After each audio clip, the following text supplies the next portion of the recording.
gözümü dağlar, yalnız sana dürüldüm sarılacak. Seni sürüm senden boyumun canım, sevgeklerim sen gönlümde olmasam, seninle yapıştım bir seni görüp seni harap olmasam, karların kara canım haydar yürüdüm burada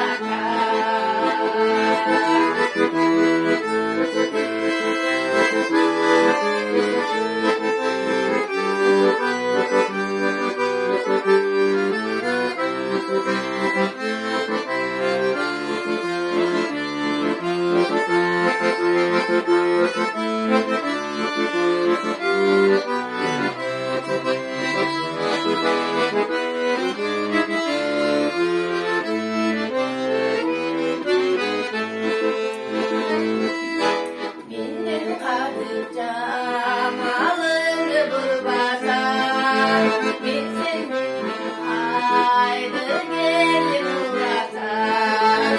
Bir esnoluk hiç boşuna olsun, beni yanar suyunu sulasar. Seni sürüm sen gönlümün canım, sevgeklerim sen gönlümün nazar.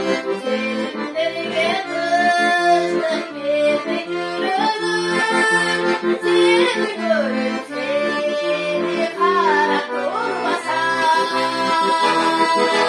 karlarım kara canım haydar yürüdüm yollara.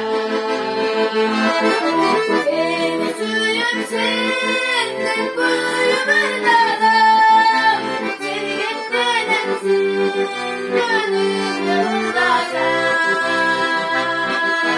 seninle yapıştım bir yürüdüm, seni görüp seni harap olmasam,